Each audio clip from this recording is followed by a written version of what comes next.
avec tous les journalistes réunis à l'UNPC. C'était pour lancer, n'est-ce pas, la journée ville morte prévue pour demain, vendredi 29 novembre 2019.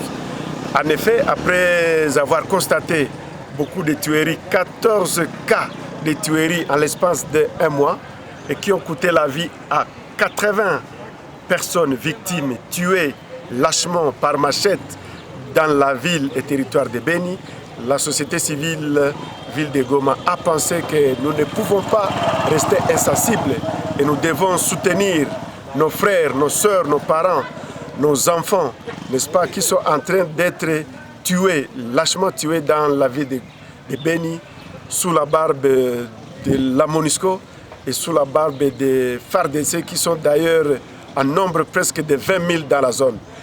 La journée ville morte de demain a pour des objectifs. D'abord, appeler le gouvernement à prendre ses responsabilités.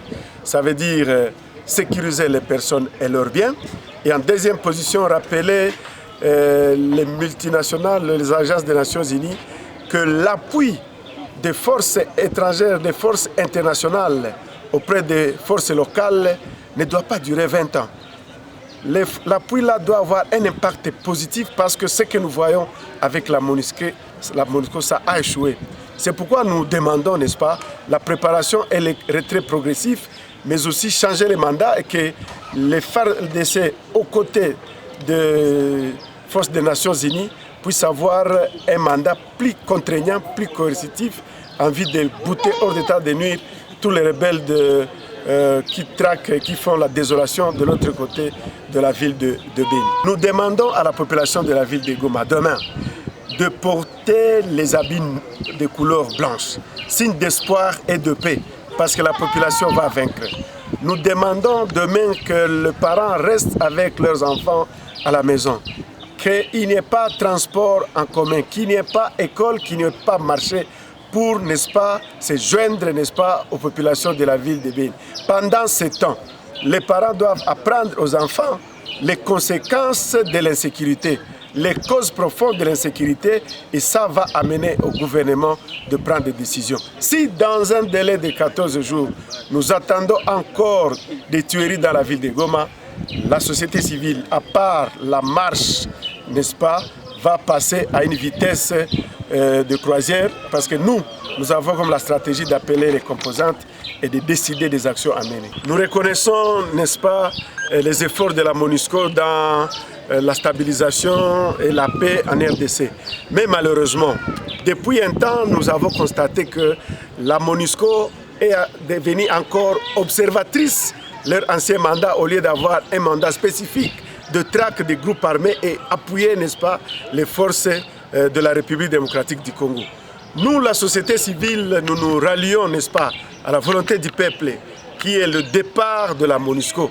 Mais cela doit commencer par un processus et en préparation, n'est-ce pas, des forces armées congolaises dans la communication, n'est-ce pas, dans les formations, dans le réarrangement des stratégies et laisser, n'est-ce pas, une unité juste d'élite pour orienter les FARDC au lieu d'avoir des effectifs qui coûtent le plus cher au monde, mais malheureusement la population voit l'impact qui n'est pas bon, car dans les zones où il y a les soldats des Nations Unies, la MONUSCO, il y a toujours des tueries de personnes civiles. Nous regrettons les cas qui se sont enregistrés à Beni, ça veut dire brûler les infrastructures institutionnelles, mais aussi attaquer les bureaux de la MONUSCO. Nous les regrettons et nous savons que la société civile a comme méthode la résolution des conflits par les voies non violentes. Nous connaissons aussi que cela est arrivé parce que la population est dépassée. La population ne sait plus à quel sens se vouer. Nous pensons que notre journée ville morte, c'est une journée ville morte sans marche. C'est une journée ville morte de méditation, de recueillement, de réflexion sur comment nous pouvons essayer de marcher et de proposer au gouvernement pour qu'il y ait encore la paix.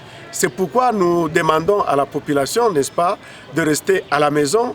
C'est une journée sans casse, sans marche, et nous pensons que ça va bien se passer parce que notre population de la ville de Goma, elle écoute ce que nous disons. Certes, des petits débordements ne manquent pas, mais nous sommes en train de mettre toutes les batteries en marche pour que ça soit vraiment géré sans casse ni violence. Tout a été communiqué et nous continuons à communiquer jusque tôt le matin demain. Et quand le patron dit qu'il ne voit plus clair avec des activités de son employeur, je crois qu'on n'a pas le choix.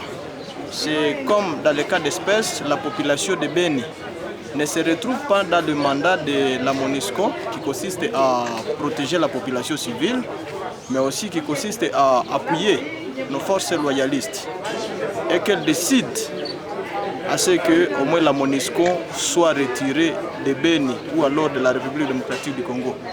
Moi j'ai le mandat de cette population et je ne dois pas tergiverser, à chercher à gauche, à droite pour me positionner. Je suis de la position de ma population qui réclame le départ de la MONUSCO suite à ce qu'elle est en train de vivre sur terrain.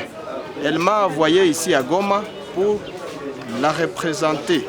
Et je la représente, je suis au moins sa bouche et je ne dois que parler de ce qui provient de ma base. Et donc je soutiens la position selon laquelle ma population ne veut plus de la MONUSCO. Ma population met toute sa confiance dans nos forces loyalistes, nos FARDC, pour voir comment en finir avec la nuisance de l'ennemi ADF. Le gouvernement de prendre ses responsabilités comme il se doit.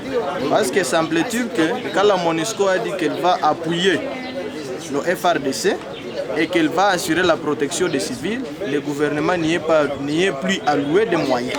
Et donc j'aimerais que le gouvernement puisse prendre ses responsabilités et puisse ignorer l'appui de la MONUSCO, puisse ignorer la protection dont la MONUSCO a évoqué afin de remplir ses responsabilités. Si la MONUSCO peut intervenir, qu'elle intervienne comme ajout et non pas se fier à disant que non, la MONUSCO va protéger les civils, la MONUSCO va appuyer nos FARDC. Allez sur le terrain, vous allez constater que la réalité est amère.